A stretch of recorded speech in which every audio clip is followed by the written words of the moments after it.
Hey everybody. In this next lesson, we're going to introduce you to phasing. Now, phasing is actually one of the more complicated topics in Revit. Part of that is because there's a bunch of different menus associated with phasing, and each different menu is going to impact the visibility settings and the timeline.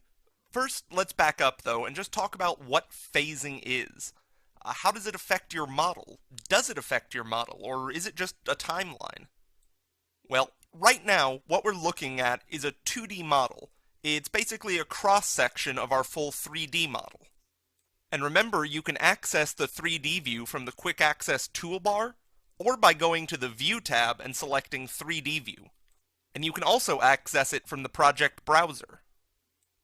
And what you'll see, once it loads in, is your basic 3D model. So up to now, we've drawn our model in 2 dimensions, and it's projected out into 3 dimensions, but phasing incorporates the 4th dimension, time. And in fact, while Revit may generally be considered a 4-dimensional program, it can actually handle up to 6 or 7 dimensions, depending upon what you're dealing with. So let's do a quick recap of the different dimensions. You start by making a 2D drawing, and then you provide information within that 2-dimensional drawing to project it out into 3 dimensions. And when you factor in time, that is showing the course of the project from beginning to end over a period of time, that incorporates the 4th dimension. Now the 5th dimension, as far as Revit is concerned, is cost. You can actually provide cost data for all the different elements of your project, and then calculate the cost. But we'll go over that much later on in the course. The 6th dimension, which is actually kind of optional, much like most of the tools in Revit actually, is maintenance.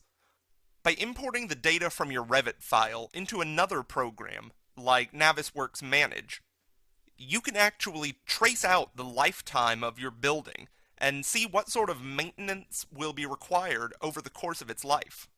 You can track what sort of things will start to decay or degrade and how that'll affect the overall building. The 7th dimension, which is also optional and is not predicated upon maintenance, is sustainability. You can do solar analysis, you can do energy and efficiency takeoffs. So while most people might think of Revit purely in terms of its 2 or 3 or even 4-dimensional capabilities, it in fact goes far beyond that, because you can incorporate time and cost and the afterlife of the building, and all these other factors that go far beyond just designing it. When you start considering all these different features and try and implement them, it really compounds the complexity of Revit, but it also makes it much more fully featured and useful. So for the next lesson, we'll start working our way through the 4th dimensional functionalities of Revit, covering project phasing. So we'll see you in the next lesson.